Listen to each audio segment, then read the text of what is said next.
And it was kind of in a weird coincidence that someone had canceled on me the day before. And I was at a friend's birthday party, and Chris Lavelle says, "Hey, you know who PraxGirl is, don't you?" What's the answer? No. Yeah, of course. And he goes, get her for Liberty Forum. I was like, all right. And that night I emailed her, and we had a pretty good exchange of emails, and she was excited to come because she'd never come to speak at a libertarian convention like this. And something came up, she had to take a job, so she said, listen, you guys know me, but I have a better replacement than me. I said, really? You have a sister? She does have a sister. She does. And she introduced me to Robert and Prashant, and she said, hey, you guys got to talk to these guys. And it's great because this is actually the first time that they've had a chance to present about praxiology in front of a group. Is that not true? Yes. So it was great. It was kind of a happy coincidence that they were in a great place to talk about it to a crowd that we're into 20 some odd episodes. And I actually think it's a topic that I think is going to be a way for us to talk to non-libertarians about libertarianism from a practical standpoint. So I actually think this was actually one of the sessions I was actually looking forward to the most. So please welcome Robert Taylor and Prashant Pawar.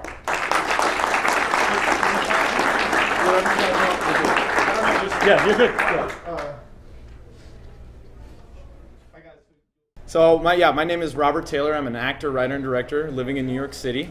And I created PraxGirl. It was my idea, and I'm here with my writer and producer, Prashant.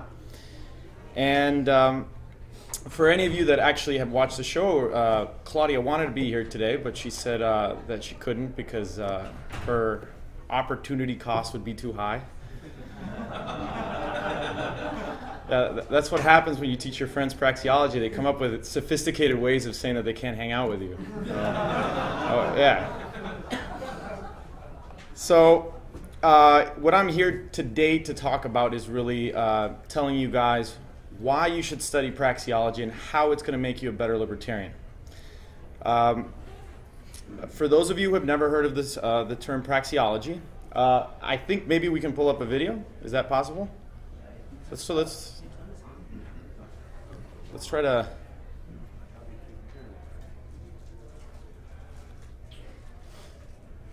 I'm not going to go into too much detail, but we'll show this video, and then I'm going to give you my reasons, and maybe that'll elucidate to you guys what this science really teaches and what it studies. Tim wakes up on a Monday morning. He needs to get to work. Getting to work is his end.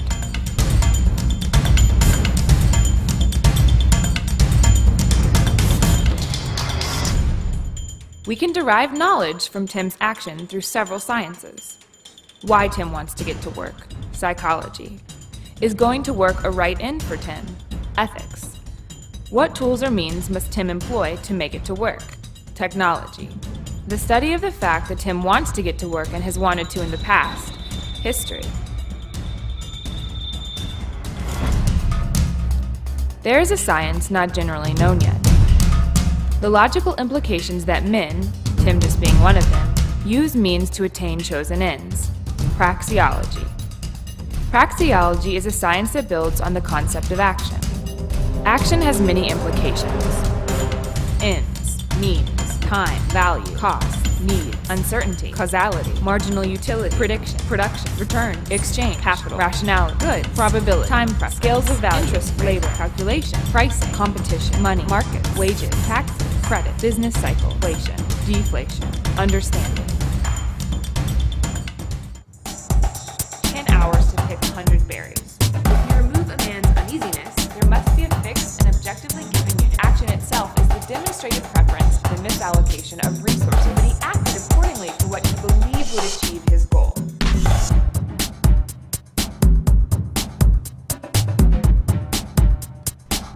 Okay.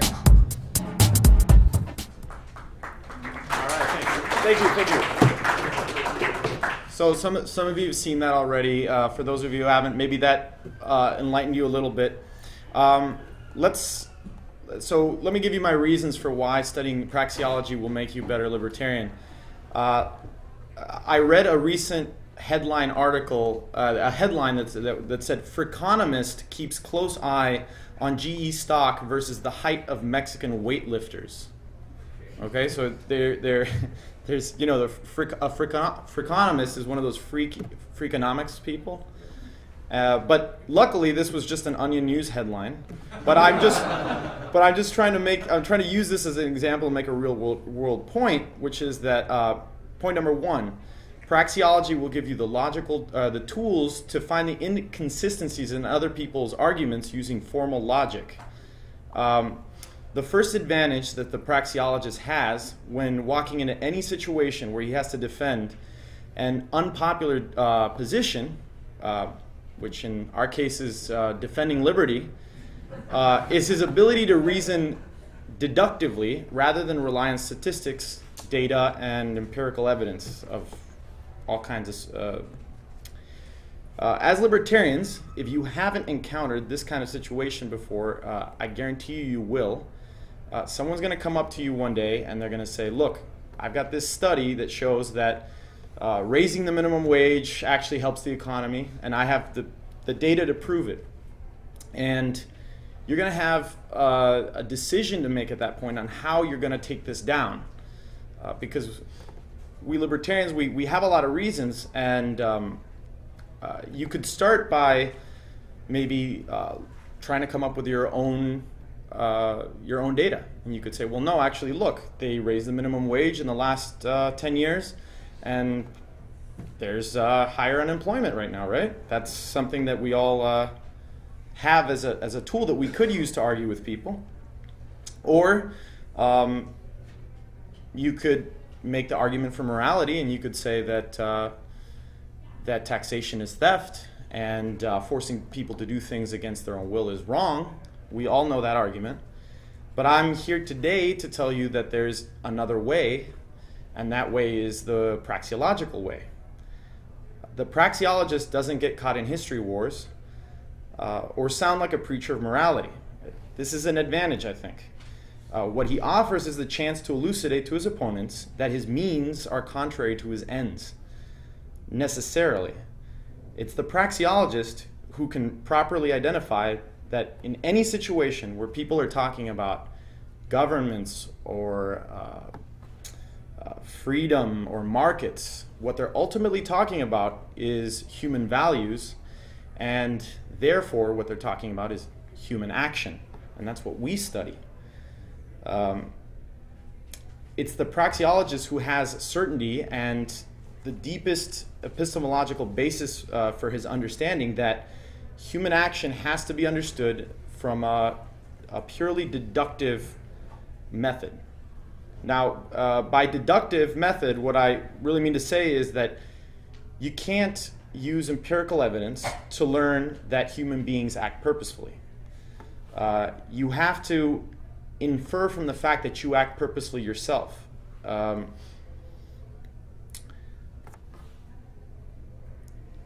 The praxeologists use a thing called the action axiom, and it's the foundation of our whole science.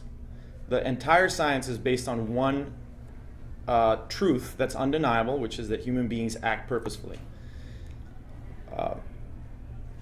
So as I said, the praxeologist understands that when people talk about government action or market activity, they're ultimately talking about human action. If they say something ridiculous like minimum wages, raising minimum wages work, essentially what they're doing is they're denying the action axiom, which is already embedded in the premise of their argument. They're already telling you that people are doing things for a reason. They're already accepting the action axiom in their argument, and then they're denying it. That's called a contradiction. Raising the minimum wage doesn't work because the means of a business do not suddenly and magically increase simply because you raise the wage of the workers. We know that logically the business owner will either have to lay workers off or refrain from hiring more workers that could increase his productivity. None of this requires having a vast array of anecdotal knowledge about all kinds of things. And you know, it's really impressive to meet libertarians here at this summit that have all kinds of vast arrays of knowledge about how the government's screwing us left and right, but the praxeologist doesn't have to rely on that. We know that what you need to interpret data is a correct theory. So another line of argumentation that you may hear from libertarians is that they'll start to ask people, well, who funded the study? And then you tell them, well, it was Media Matters. They find out, oh, it was Media Matters. Well, obviously they have a leftist bias. They're connected with the White House, and well, clearly we know that these people are evil or something like that. And I'm here to tell you that those kind of things are rat holes, because what they do is they either fail as an argument because it's called an ad hominem attack, which is a logical fallacy, or they change the topic, or they do the worst kind of thing the worst kind of damage to the libertarian movement, in my opinion, which is we get branded as kooky conspiracy theorists. So this really brings me to point number 2, which is praxeology frees you from having to demonize your opponents. Praxeology's framework employs a thing called methodological individualism. Now, this term may sound kind of complicated, but it's very simple. What it really means is that the praxeologist deals with all social phenomena from the view that individuals, rather than collectives, act. We reach this fact conclusively, and what we find is that whenever crowds or groups of people or concepts of collections like the state, when people talk about those things, what they really mean to say, or what we understand as praxeologists, excuse me, is that it ultimately comes down to individuals who are acting. They're proceeding to act in a certain manner towards one another and towards us. And that's really what it is. Cops value treating other cops in certain ways, and they value treating non-cops in certain ways. Our key understanding as praxeologists with regards to concepts like the state is our understanding of the logic of actions. If in fact action implies purpose, then purpose or reason imply that the acting individual has the capacity to prefer one thing over another, which means to value, to reason. Once you start thinking about the state as a collection of individual actors, each with their own values and each with their own ability to reason, these individuals become truly human in our mind. Every single cop out there is a human being, because reason is what defines human beings from animals. Every human being should be treated humanely and have their ability to rationalize recognized, because that's exactly the way we want people to treat us. Prashant is going to have more to say about that, and it's very, very interesting what he has to say on that topic. So as long as people are willing to have a rational argument with you, then you don't have to label them as statists or evil or part of a conspiracy. You can work through their logic and show that they have no rational basis for their argument. This is what true convincing is. It involves working out people's beliefs rather than maybe thinking that when you convince someone, you injected an idea into their mind. What it really is more akin to showing people that they hold two beliefs that can't coexist. So once you show them that, once they become aware of that kind of thing, the two ideas start to battle in their mind, and hopefully the more consistent one wins. But at least you know that the next time they bring up a topic like the one you just showed to them, they're not gonna be able to forget what it was that you were able to show them. This sort of inception is really the type of process that the praxeologist excels in. So praxeology doesn't just help in argumentation, it also helps you in the business world. This brings me to my third point.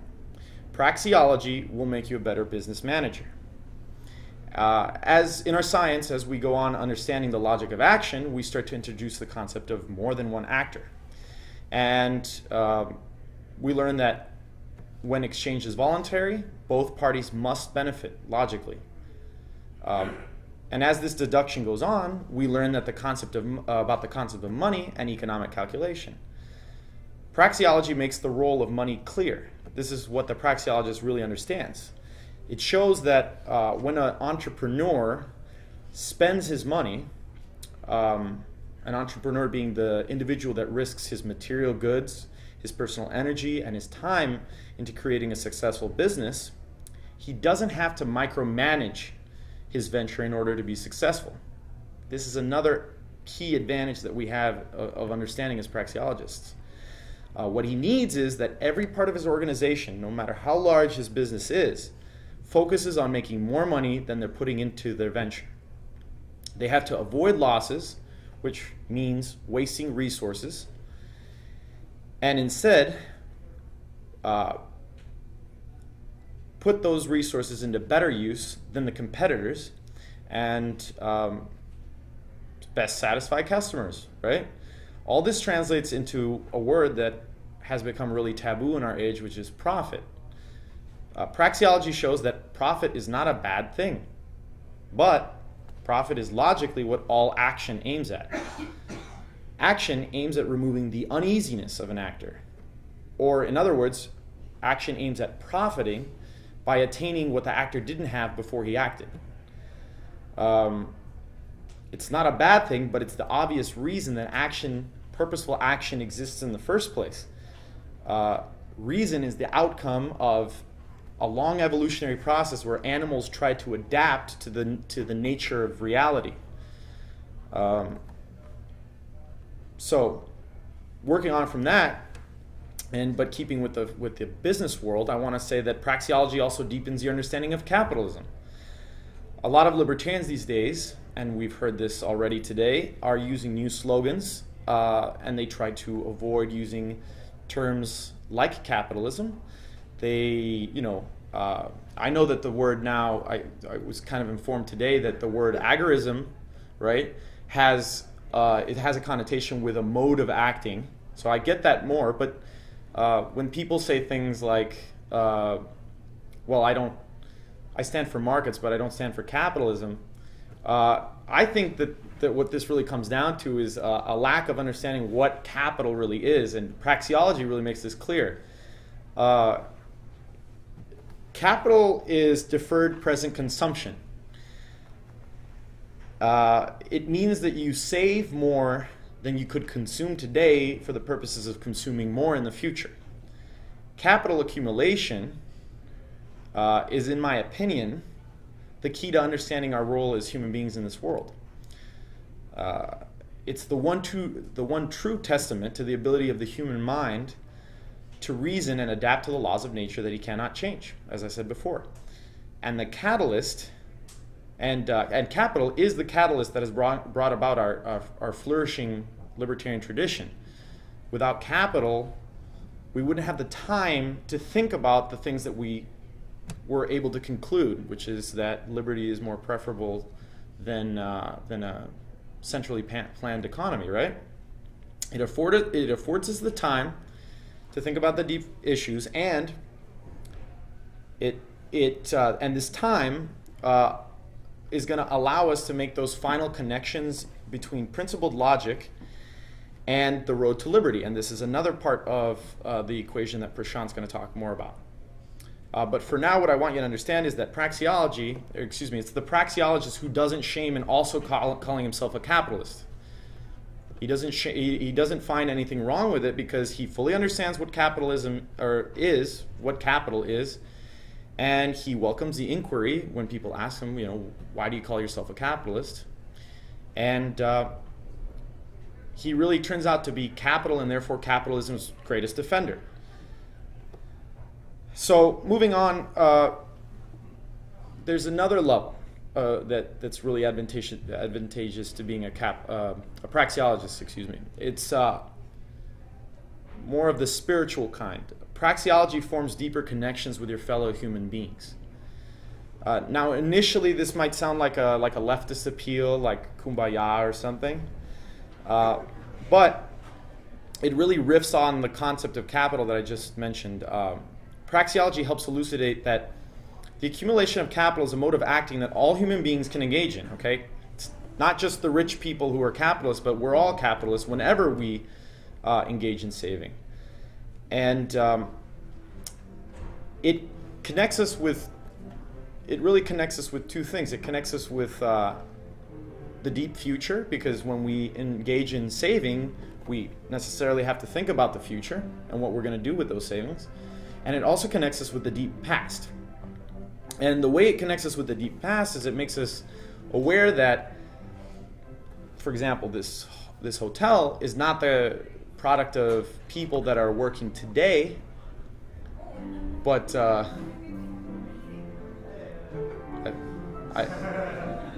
wanted a soundtrack for my I am a filmmaker first and foremost, so that's really what I have to offer the libertarian movement.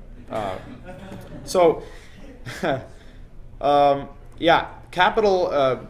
Understanding capital really makes you aware that we're standing on the shoulders of giants. Okay, it connects us with going all the way back to our primitive ancestors, and it makes us think about the first purposeful actors that engaged in this really painful process of saving more than they could consume, so that their children would have just a little bit more than they had during their lifetimes, and so on and so forth, until finally we end up with this amazing world that we live in today. Jeff Tucker talked about how now we're doing things that would seem so alien to human beings in the past. It's ridiculous. I mean, technology where I can talk to anyone in the world through video and almost be there, it's just crazy.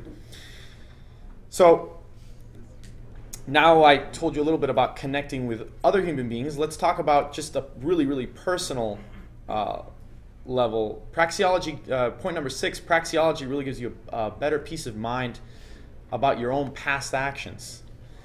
Praxiology frees you from the regret of past actions, because it puts you in a position where you have to accept that a past action, wherever your value stands now, if it was purposeful, was the outcome of the fact that you value doing something more than not doing it. So you really come to realize that, look, if I don't value what I did before, that's not because I was crazy or something. It's because I was in a certain position where my preference for time, for waiting, for satisfying my ends was different than it is today. What it really does is it makes the praxeologist humble and accountable for what he does.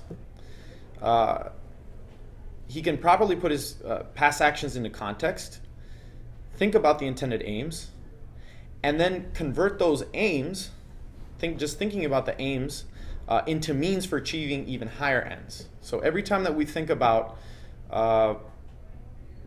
was my action a good action, or will proceeding next time in a certain way, I'm no longer really talking about ends in and of themselves, but the object of what I'm talking about really becomes another means to an even higher end.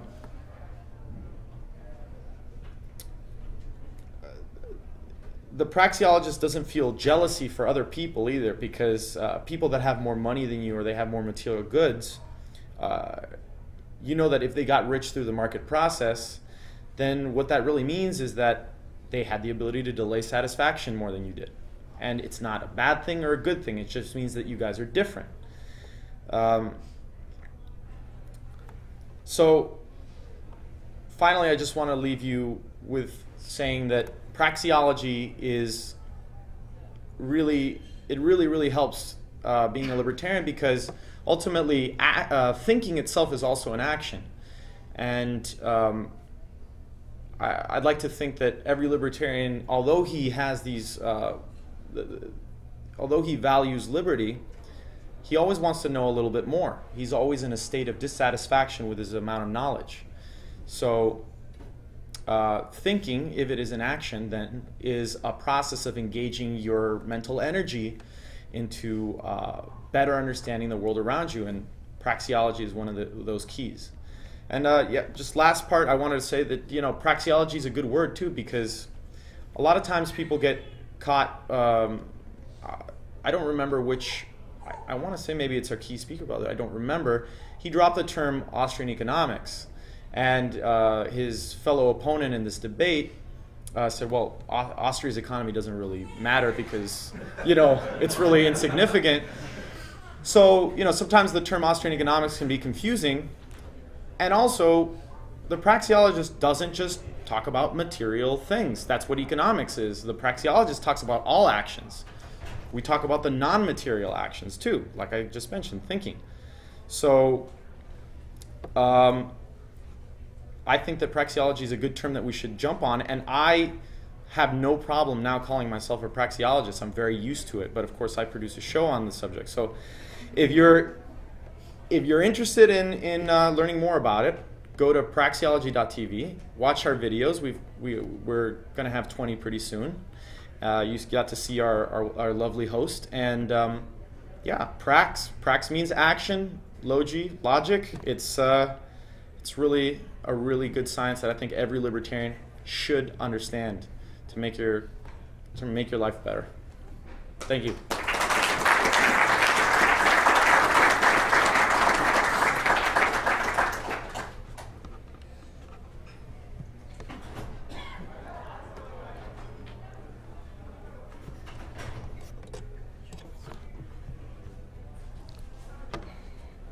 Hi guys, my name is Prashant, and I'm one of the writers with Robert on PraxGirl, and I'm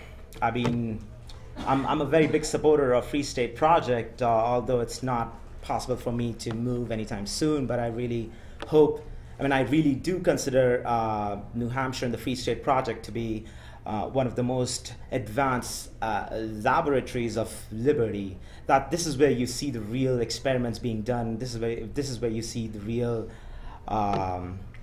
It's the head of the bullet. Okay, this is where you see where the real action happen.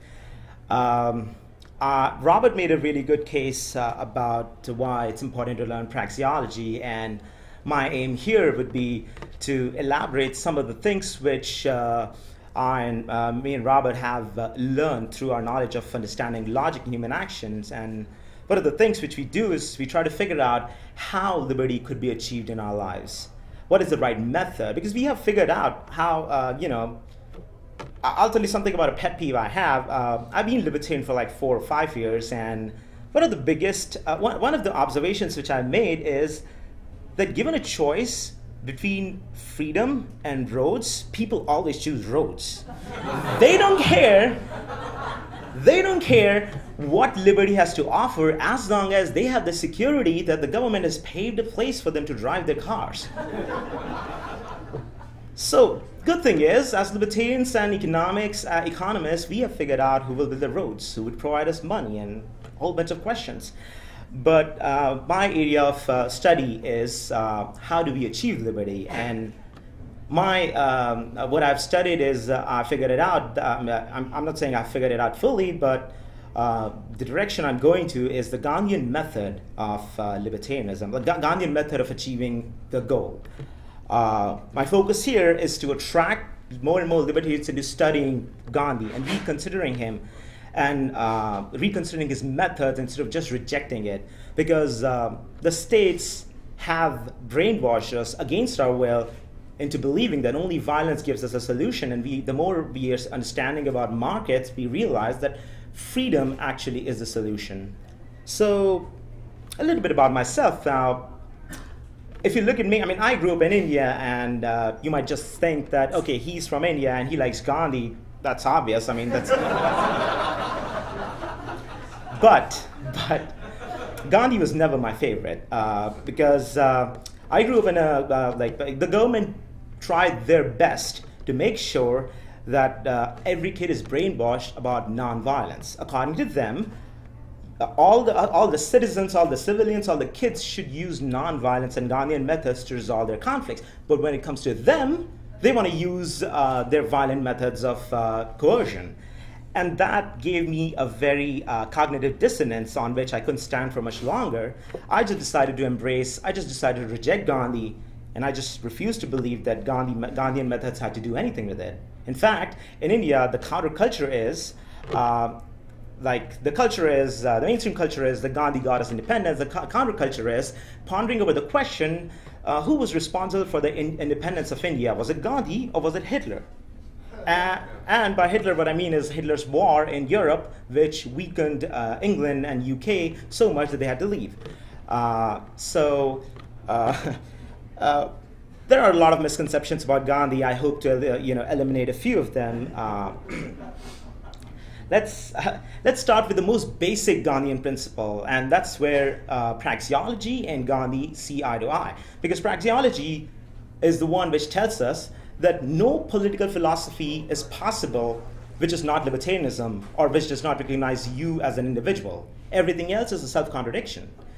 Gandhi said something similar, and that is, the means we use to achieve our ends must be compatible with each other. And this is the most core principle he gave, and this is what he stood for. And I'll tell you why he chose nonviolence after that. But Gandhi uses an example of explaining this means and ends consistency. I mean, Gandhi uses an example with a watch, but I don't have it. So let's just say there's this phone. Now you can possess this phone in one of the three manners. You can either steal it, like take it with violence from me, or you can beg me for it, in which case, like a gift, I will gift it to you, or you can offer something to me in return, and I will give you, I will exchange it from you.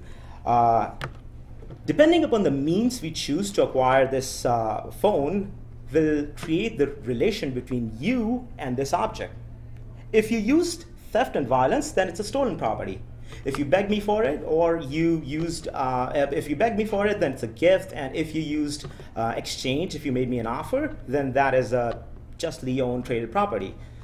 But Gandhi didn't stop there. What Gandhi said, I mean, we are libertarians. We understand that if you want something, you should get it through right means. You should not use violence. That's one of the most basic principles. But Gandhi didn't stop there. What Gandhi did was he applied this principle into human relationships.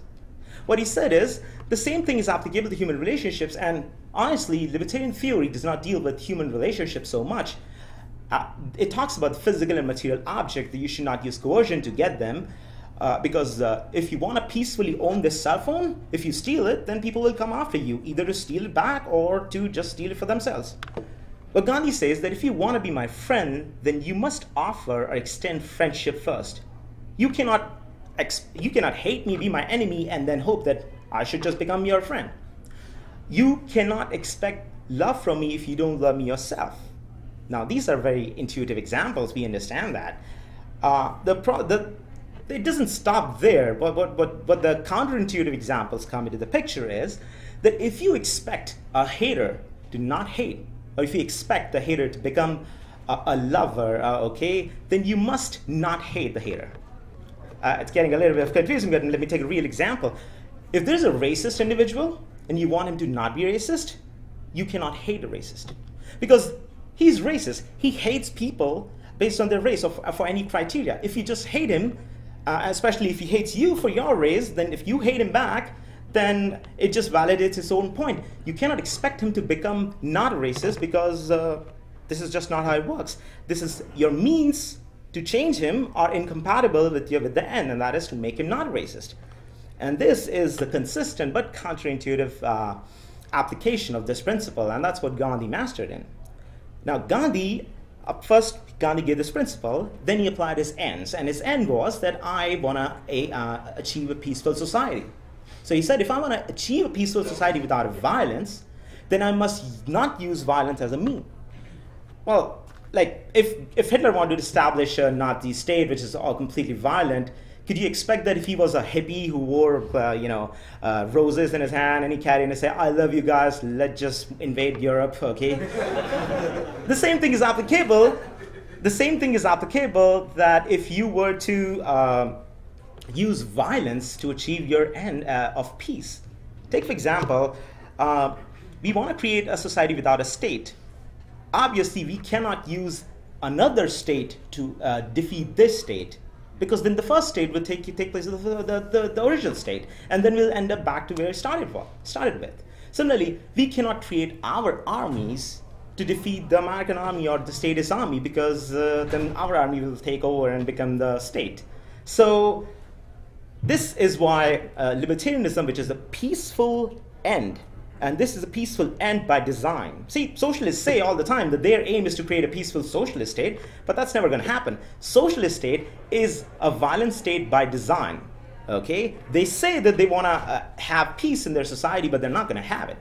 They depend on stealing and theft and coercion. Libertarian society does not depend on that, so the road which we take from this point to that point should also be used with nonviolence and peace.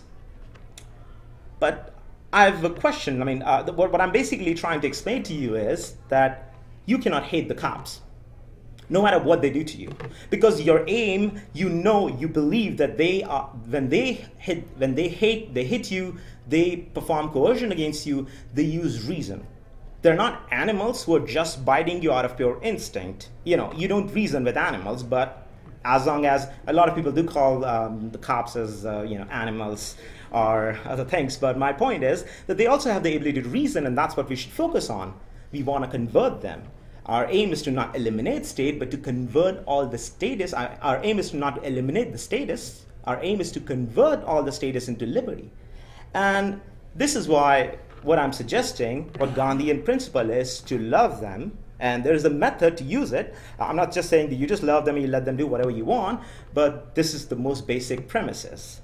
Now, before I move on, we have a basic question, because we have studied non-aggression principle. Doesn't it tell us that it's justified to respond to initiation of aggression through proportional violence? It is true. If someone steals your watch, you're just in stealing it back from him. If someone punches you, you're just in punching him back. But remember, non-aggression principle does not make any value judgment about whether you should forgive your aggressor or punish him. I mean, you can totally forgive your aggressor, and that's not a violation of non-aggression principle. The truth is that every aggressor is doing what he knows. Every aggressor has moral poles, a right and a wrong. Some aggressors know that, and they try to still do things for their own for evil, and some aggressors think that they're doing the right thing.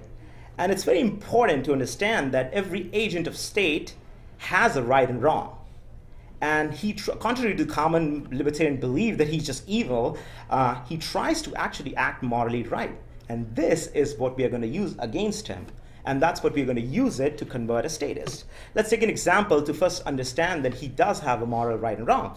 Take, for example, you're in your house, and there's a common thief who comes into your house at night, and he's trying to steal from you. First of all, he's there at night, not during the day, because he knows that the society doesn't agree that he should go in someone's house and just take any property he wants. If he's at your house at night and you raise alarm, the neighborhood would wake up, and a lot of your neighbors would try to come and try to help you out. Even if they don't come, if you call the cops will come and try to arrest him. The main point is the moment you start to resist, this guy would either run away or he would want to face the society. On the other hand, let's imagine an IRS agent. An IRS agent comes to your house to confiscate your laptop or something. And he's trying to take away the property because you didn't pay your property taxes, you didn't pay your taxes. So first of all, he will come during the day. He will come during the day. He would have a uniform. I mean, he's stealing stuff from you as far as we are concerned, but he's coming out in open. If you raise alarm, did you say, hey, there's a thief in my house? Your neighbors will come, but then they'll say, what's wrong with you? Why don't you pay your taxes, okay? And they'll go away. If you call the cops will not arrest this guy. They would actually arrest you for non-payment of taxes. So, what is this? There are two thieves. Cops would arrest one of them, but not the other. And this is what the difference we are focusing on. That what society sees when society sees what it thinks is aggression and theft, it tries to do something about it. But if society itself doesn't see what your point is, then it will not do anything about it, and therefore it will not agree with your response of initiation of violence with more violence. A thief, there's another difference. A thief knows, I mean, we already know that a thief knows that he's doing something wrong, and an IRS agent thinks he's doing something right. In fact, if you shot an IRS agent, his son would think that, oh, some evil people did this to my dad, and I'm going to grow up and become a better IRS agent or a better cop or something like that. This is the biggest problem, that everybody in their system, all of their supporters think they're right, and all of our supporters think they're wrong. There's another example I want to give to demonstrate even an IRS agent has a right and wrong in his own distorted view. I would call it distorted. Let's assume that an IRS agent in your house and he's trying to steal your property, okay? I mean, he's there to confiscate your property for the state, so he's there to take your laptop away, and he's writing your script, he's walking around your house, and he sees an iPod lying around, so he thinks, you know what, I think I need an iPod for my own use, or I think my son is going to be using an iPod. That's a good thing. You know how he's going to steal that iPod from you? He will either try to distract you, or when he notices that you're not looking, he will just take the iPod and put it in his pocket. So here's the thing. There's a thief in your house. He's stealing two things from you, a laptop and an iPad, but he's stealing the laptop openly by telling you that he's taking it. But when he has to steal the iPod, he's somehow trying to hide it. It is because when he thinks he's stealing for the state, he's doing it out in open. He thinks he's right. And even he knows that when he's stealing it for his own personal use, he's doing it because he just he's doing something which even state considers to be wrong. For this topic in hand, let's just ignore that his theft of personal use, because even if the state finds out that IRS agent is stealing, then even the state will go after him. So you don't have to worry about IRS agent actually stealing. I mean, you do, but that's what the thing is. Even the state will go after them. Suppose I have another example. Take example, a cop comes to your house and he tries to have his way with your women, okay? And if you don't shoot him, if you do shoot him, then it would be perfectly justified by the state that you did something, that you shot a cop. I mean, they would want to find out the truth, but they would be okay with it. On the other hand, if you try to shoot a cop who's trying to arrest you for drug possession, that's when the state will come after you with this full apparatus and you will not be able to live. Now, this helps us to define a simple principle. I mean, you might be now wondering, so yes, Prashant, you made a case that there are some things they do, like, there's a thief, there's an IRS agent. What's the difference? Is there a principle which we can follow to decide? I mean, you don't expect me to just give my money to a common highway robber.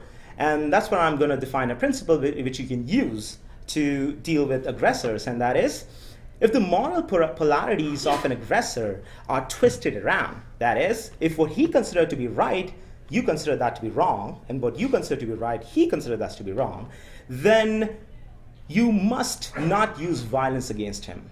It's just that, if I have this phone, there's this phone, you think it's yours and I think it's mine, and we both are libertarians, if we both start getting involved in self-defense, then we'll just shoot each other because we have refused to rationally figure out whose phone it is. Two people engaged in self-defense would just kill each other, and that's what Gandhi says.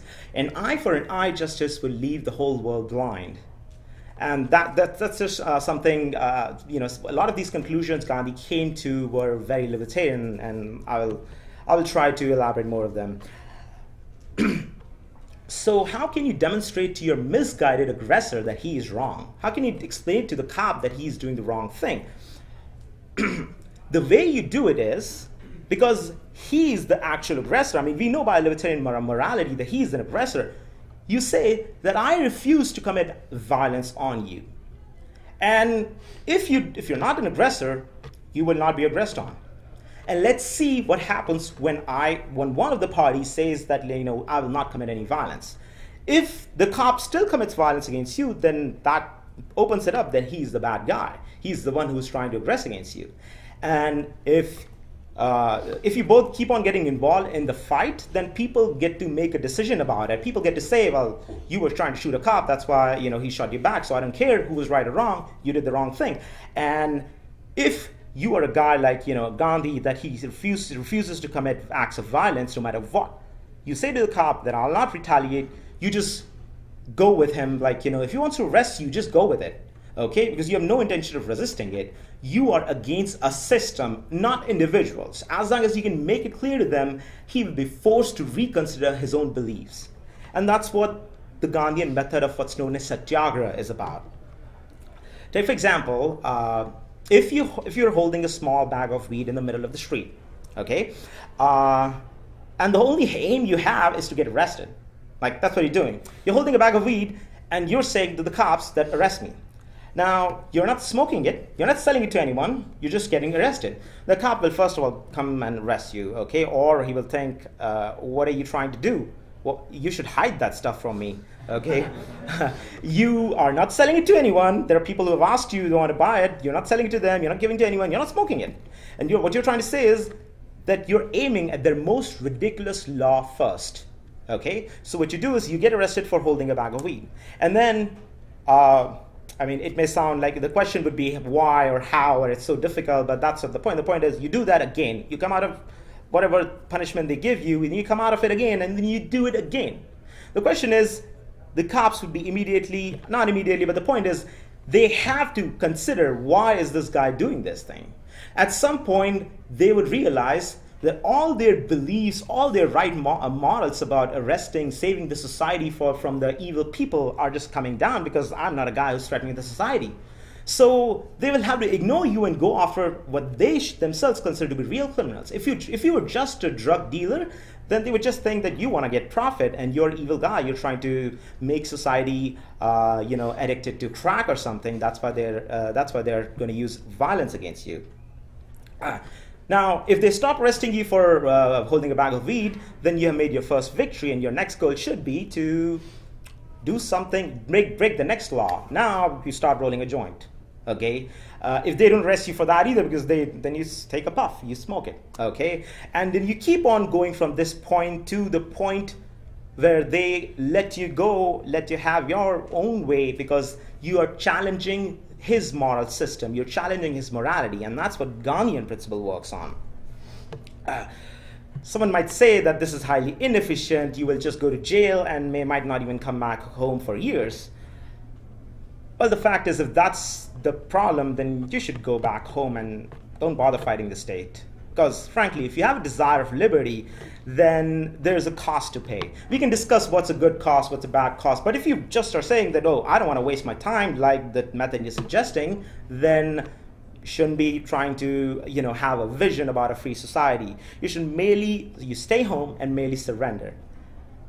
And the thing is, Gandhian method is the only least costly method.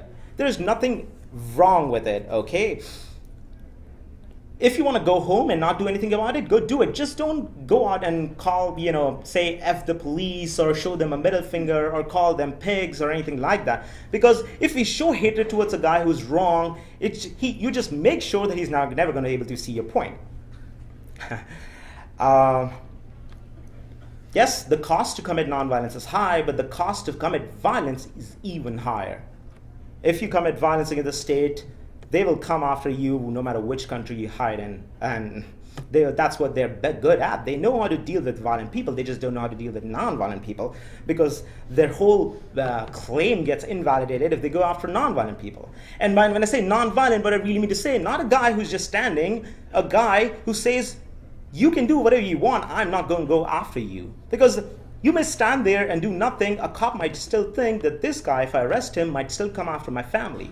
And that's what you have to ensure him, that you're a peaceful guy and you're going to do it by demonstrating it, that no matter what amount of violence he commits against you, you're not going to do anything about it to him. One thing which you have to keep in mind, and that is that since you can only attack states' aggressions one by one after the other, you can either break the weed law, you can do something else, you can do tax protest, make sure you leave the tax protest for the last. Because if you decide to do tax protest as the first thing, taxation is the lifeline of the state. If you attack that, the first thing, then it's a live or die moment for them. They don't even care. If you're holding a bag of weed, the cop might let you go because you're not harming anyone. But if you decide to not pay taxes or do something about the taxation, then it gives him a reason that, oh, so tomorrow I might be out of job, so you know what, I'm going to do something about it, okay? And frankly, these are not my words, these are actually Gandhi's words. Gandhi says that tax protest should be left when your movement is much stronger, not at the first step of your movement. And one last thing. If you cannot love a statist, then don't expect him to love you back. Don't expect him to see your point if you refuse to see his point, and just keep on calling him evil. Because that's one thing you should not do. You should not call him evil because according to him, he's doing the right thing. Okay? If an honest cop thinks he's an honest cop, you can keep on calling him dishonest cop for arresting people for smoking weed, but he doesn't care. According to him, he's an honest cop. So you should acknowledge it and then challenge it about his honesty or about his virtue. If you hate a state's agent, then the state's agent will hate you back, and there is no possible way you can go somewhere, and you are the one who needs him to see your point. Other way around, he doesn't care. So you must have heard Gandhi's quote, hate the sin, not the sinner. A similar saying quote could be given, and that is, love the statist, hate the state. And that's what my point is, and if you have any questions, you can go.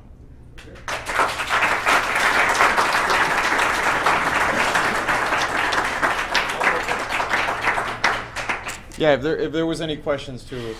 Sure, you can direct the questions to either one of us. Right. Mr. Taylor, is the Yes. work Human Action by Ludwig von Mises, is that the entire body of Praxiology? Well, there was a lot of work done to fix some of the specifics by Murray Rothbard, so Man, Economy, and State is definitely the next step after. Economy and State? Yes. You also have to look back at the stuff that came before Mises, Karl Menger, von Bavarick.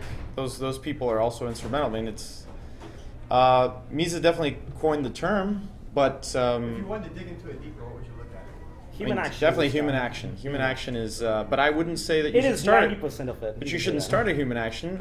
What I'm trying to do with this video series is really make a primer, really make a short series of videos that are less than 10 minutes long that can get you started, because it's tough. Now, I'm going to just say something for everybody.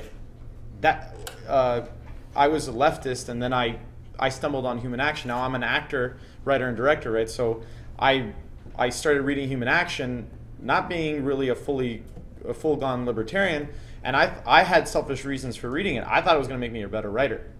Okay, it was called Human Action. It's the best title you could ever have for a book, and I honestly, he kept talking about means and ends, and I was like, well, this is exactly what we talk about in writing class. This is, you're always told to write about a character and his objectives and how his means are, and his ends and all those kind of things. And then I started reading it, and then suddenly I realized, Jesus, this is a science, and there's a whole, this is a complete formal system of deriving knowledge about reality. So I was able, I didn't understand human action the first time I read it, but I think the first 200 pages spoke huge to me, and so it's awesome. Oh, yeah. So yeah, definitely human action, but read other stuff too. Yeah. All right.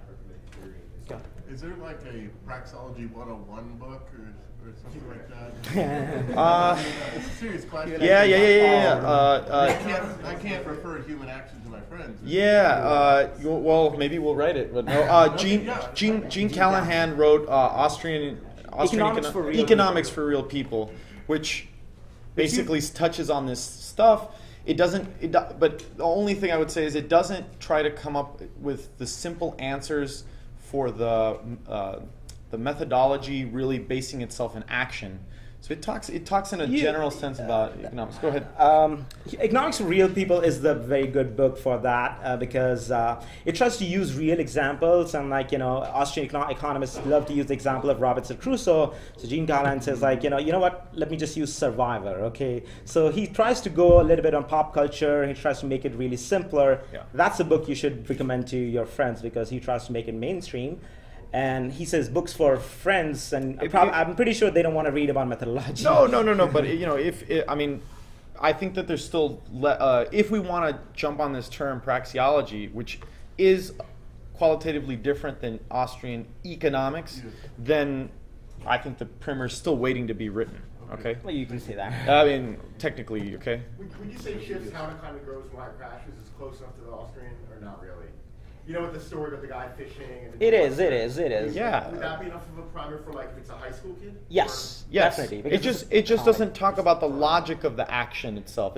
That's the only part that it doesn't touch on. Wants to have leisure tomorrow, so he figures he builds it. I'm minor. Right, but it doesn't. I just saying that it doesn't clarify that the fact that there's a scale of values when people are acting, and those are the kind of things that are my real interest in praxeology, which is like the basic concepts of action and what it implies, and understanding that all this knowledge, it's not just coming up with a story and then thinking about or looking at past actions and then coming up with a theory to base it on. It's really trying to understand, well, we have to proceed in a way that doesn't use empirical evidence. We have to think about this because that's the only way that we could ever understand that another person has the ability to act. It's all reflexive. You got to think about yourself, So. Yeah, you should do some more advertisement here because you guys are doing a tremendous job, and I'm studying also economics in Spain, so I have to read all human action and all that. So sometimes I use their episodes to learn more about the concepts when I don't understand them. So yeah, check that out. Yeah. Thanks. Yeah, I actually had a quick question about Gandhi, because sort of being a participant in the mainstream culture, I was subject to the same kinds of misimpressions about Gandhi's thought as you had been, and I was actually surprised to learn that our experiences were so similar there. So upon learning that he had kind of a more pluralistic approach, my question to you would be really kind of how pluralistic was it? I read a quote, I think it might have been on Wikipedia, where he says, this approach requires a tremendous personal sacrifice, potentially, from you. And if you sympathize with us, but you can't make that sacrifice either because you're just too selfish or because you have other obligations, go do what's right for you. And so my question to you is, in what degree really was Gandhi the thought leader of the country or the thought leader of that movement? And how pluralistic really was that whole scenario? First of all, remember one thing about Gandhi. The first thing you said about the similarities. Gandhi ran world's largest tax protest. It's still on the record. It's in record. His salt Satyagraha, when he protested against salt taxes, and that's exactly how it is. I'm not painting him to a libertarian. I'm just saying he ran with thousands and thousands of people for about 40 miles. He walked all the way. The whole tax protest was a walk from place A to B over 3 days. And Gandhi was Patriot Act was nothing for him. Gandhi did something similar on his time when the British government wanted all the Indians and Africans to sign up and they suspended their habeas corpus. Gandhi has already done that. He's like the hipster libertarian, okay, if you want to call him that.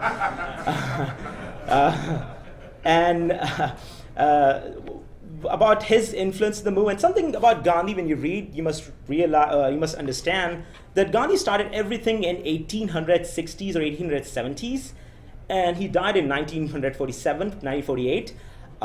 When he started, he said things, and then he evolved all the way to what he is. So if you read something which is contradictory to what I just told you, it's mostly because it was written in his earlier part of the life, and that's something you got to understand. And overall, Gandhi was the only leader in that aspect. I've tried to read other people around him. Gandhi is the only thing. I don't think so anybody else in the Indian independence movement even got what he's talking about.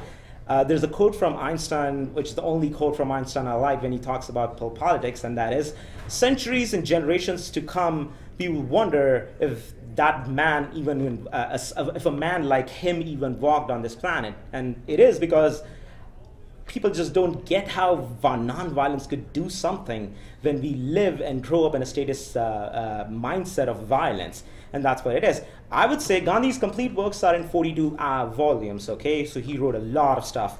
And he talks about everything from Christianity to this and that. I would say that, it's a big task and I'm doing it. I'm trying to read as much as possible. But if you have a libertarian mindset, it will be very refreshing for you to read Gandhi, because you'll be able to see the similarities. And especially when you observe Free State Project protest, they're doing everything right except for one thing on which they're differentiating from Gandhi, and that is, I see a lot of anger and hatred, even though when you're not doing anything. Even the clip which was played earlier today about the judge who said this man is threatening me, well, it is because the judge was able to somehow think that this guy is threatening him. Even though, according to us, he didn't say anything, but the judge was scared of this guy who was just running around behind him with a camera. So that's something which Gandhi would say, that you have to make him feel safe. Only then he would be willing to question his own ideas and beliefs. And that's the only thing which I would say Free State Project activists should learn. Libertarian activists all over the world should learn. And it takes balls, right? No, I mean, it is true. You touched on that, right? That it takes more courage to tell a guy, hey, whatever you're going to do next, I promise you I won't retaliate. Like you're convincing him that I will not do anything. Not I will do something, I will not do anything. I think watch Ridley videos. Was that? Watch Ridley videos. Oh, okay. Are they good? Well, there's a lot of internal conflict, about this in the movement. For instance, I'm open carrying today, and it doesn't exactly present right. Nonviolence. No, hold on a minute. In India, there's almost no intellectual quotes about gun rights, except for only one quote by one guy. I mean, a few quotes by one guy, and that's Gandhi.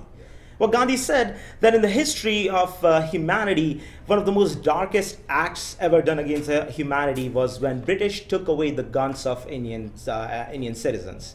His whole point is, if he has to protest gun rights, he would arm himself with guns and he would say, do whatever you want because I'm not going to use them. Okay? And I want to demonstrate, because his whole point is to appeal to your thing, that you don't want me to have a gun because you think I'm going to shoot you with it, and I'm going to not shoot you with it. Let's see who shoots him first. Trust me, Gandhi was not killed by British. He was arrested a bunch of times. There's a lot of misconception. A lot of people think that British killed him or whatever. Gandhi was killed by Hindu nationalists who were pissed at him for allowing the creation of Pakistan and Bangladesh. So I'm just saying that, it's not, people are more afraid to harm a nonviolent guy because their whole system starts to, feel pain, okay? People think, if you're a guy with a gun and you shot a cop, then people think even though I, sympathize with your viewpoint, I just think that you chose the path of guns and you got what was deserved for you. But if you were a peaceful guy who tried to do something, people would think, everybody else, if you say, God forsaken, if you do something happens to you in the liberty movement, everybody else will be forced to reconsider their viewpoint. If in our society a peaceful man can be killed, what chance do I have? I mean, I'm definitely more violent than that guy, okay? So this is what makes people, if one violent revolutionary dies, maybe two violent revolutionary would take his place, but if one non-violent revolutionary dies, then hundreds and hundreds of non-violent revolutionaries take his place. For Robert. So what do you say to the claim that the only possible test for the truth of something is an empirical test? You say, you can come up with the most beautiful theories, I think that's internally consistent with any kind of mental construct or conceptual thing. But the test is the real world, the outside world. Does it actually make sense in the world? And so how can you respond to that with Well, I mean, there's a lot of approaches, right? If everybody caught that, he asked me, what do I say to someone that says that the test of a correct theory is the real world? Show me a society where this. There's a lot of aspects to the. Right. I mean, first you'd have to ask, well, how do we test that statement itself, right? That everything requires a test. If everything requires a test, shouldn't you test this statement itself? That statement itself has to be tested. And right? then if you test it, sometimes it comes out to be true, right. Sometimes it's not. Then do you know if your statement is right or wrong? In New York, we have this movement called the Less Wrong movement, or the rational. What's it called? The Rationalists. And what they have this group called the Less Wrong group, which what they're saying is, look, everybody's wrong. What we try to be less wrong. Right, right, less biased or whatever. But what we try to tell them is you need to have something to gauge, some direction in which to know what's right, to know how wrong you are. So if you know what's right, then at that point you know what's right, right? So So what I would say to someone that says that theory has to be proven empirically, I would say that, well, you know, do you deny that that there's non-material things in this world, that there's things that you can't actually quantify? I would give you a few tools with which you can actually deal with them, and this is what I do. I give them a number, okay, and you say like, or maybe a different case, like for example, you give, I mean, I'm not sure if it's very politically correct or not, but you give an example of, if you look at the racial distribution of all the rich countries and poor countries, you find that one specific race gets all the poor countries, and there are no billionaires belonging to that group. What would you conclude from that statement, that fact? Because if you are a true empiricist, first of all, you can't even show that empiricism is the right belief system, because you have to test that constantly. Secondly, you have to be a racist. Right. You have to conclude that there are no rich black countries, right? You have to conclude that you have to be white supremacist if you want a proof, because if you cannot provide me a proof, so why do you conclude that it is possible? And that's a good example that basically it kills the conversation, although, but there are a lot of things you could say. I use one example when people constantly say things like, there have been no anarcho-capitalist countries, so how do you know this would work? And I ask them, well, imagine if this was a time when there was no democracy, would you say that, wouldn't a monarchist say the same thing? There have been no places where people have been allowed to choose their king. How do you know that when you're allowed to choose a king, when people can choose a king for 5 years, he would just not become a king forever or something like that? Like, if you just try to think how a monarchist guy could be convinced about democracy, you would find out there are so many similarities when we try to convince someone about a society of pure liberty. To fully understand why empiricist arguments cannot be used, the best and the most logically rational point is that if you say every statement needs to be empirically verified, then this statement itself needs to be empirically verified. It's like saying all statements are false. Well, if all statements are false, then this statement is false too. And if that's the case, then this statement cannot be true. That means all statements are not false. So it's a self-contradictory statement. Similarly, when people say that every theory needs to be verified empirically, it's a self-contradictory notion. The self-contradiction is that at least one theory, it can be demonstrated that there is at least one theory which does not need empirical validation, and that is the statement itself. And by the way, There's a way to get around all that as well. Yeah. There's games all day long. We've sat with like mainstream economists, sat at dinner with them, and the guy said there are no absolutes. Is that true? Is like a famous line of Yoda: only Sith deals in absolutes. And he's dealing in absolute by making an absolute statement. Yoda is self-contradicting himself, and praxiologists need to have a talk with him. So, yeah. All right. Thank you.